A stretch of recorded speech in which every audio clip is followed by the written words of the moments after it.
Darkness cannot drive out darkness, only light can do that. Hate cannot drive out hate, only love can do that. We shall overcome because the arc of the moral universe is long, but it bends toward justice. The ultimate measure of a man is not where he stands in moments of comfort and convenience, but where he stands at times of challenge and controversy. Every nation must now develop an overriding loyalty to mankind as a whole in order to preserve the best in their individual societies. True peace is not merely the absence of tension, it is the presence of justice.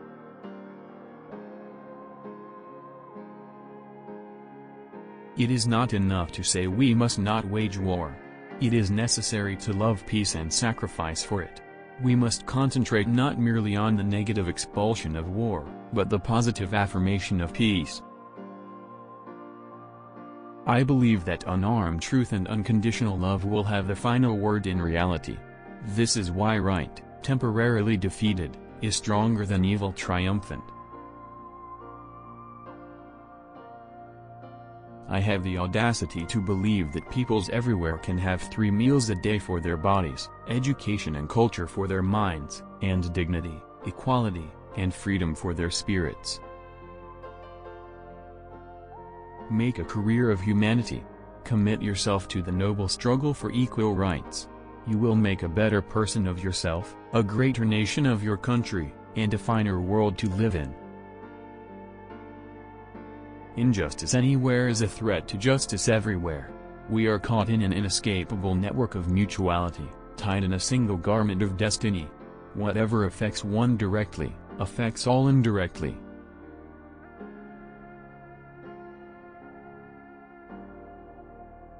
I oppose the war in Vietnam because I love America. I speak out against it not in anger but with anxiety and sorrow in my heart, and above all with a passionate desire to see our beloved country stand as a moral example of the world. If we are to have peace on earth, our loyalties must become ecumenical rather than sectional. Our loyalties must transcend our race, our tribe, our class, and our nation, and this means we must develop a world perspective.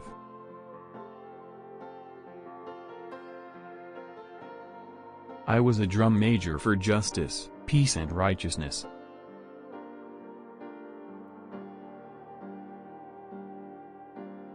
We must come to see that the end we seek is a society at peace with itself, a society that can live with its conscience. We must accept finite disappointment, but never lose infinite hope.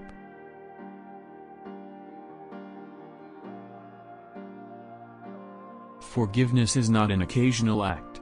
It is a permanent attitude. I have decided to stick with love. Hate is too great a burden to bear.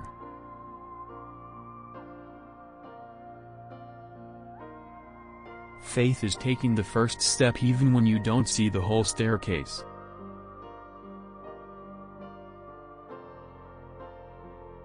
Life's most persistent and urgent question is, what are you doing for others? Never succumb to the temptation of bitterness. Our lives begin to end the day we become silent about things that matter. We may have all come on different ships, but we're in the same boat now. Change does not roll in on the wheels of inevitability, but comes through continuous struggle. Love is the only force capable of transforming an enemy into friend.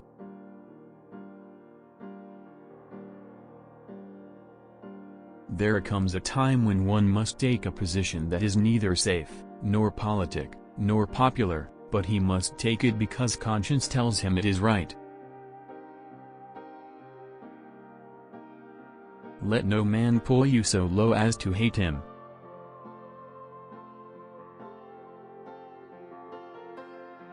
If you can't fly then run, if you can't run then walk, if you can't walk then crawl, but whatever you do you have to keep moving forward. Intelligence plus character, that is the goal of true education.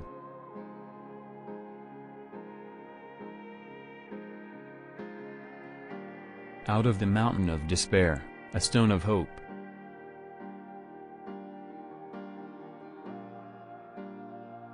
Be a bush if you can't be a tree. If you can't be a highway, just be a trail. If you can't be a sun, be a star. For it isn't by size that you win or fail. Be the best of whatever you are. We've got some difficult days ahead.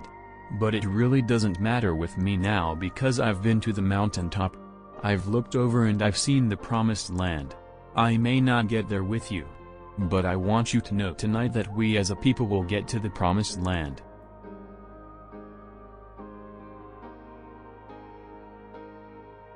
For when people get caught up with that which is right and they are willing to sacrifice for it, there is no stopping point short of victory. There is nothing more tragic than to find an individual bogged down in the length of life, devoid of breadth.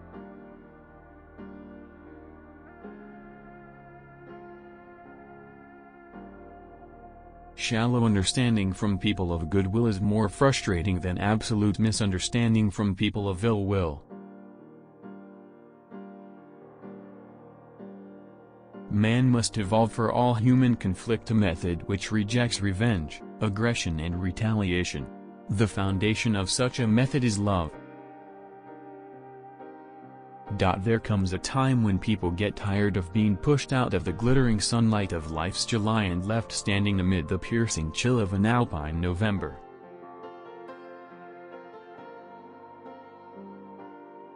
Nonviolence is absolute commitment to the way of love. Love is not emotional bash, it is not empty sentimentalism. It is the active outpouring of one's whole being into the being of another.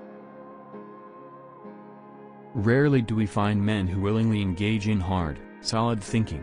There is an almost universal quest for easy answers and half-baked solutions. Nothing pains some people more than having to think. We must build dikes of courage to hold back the flood of fear.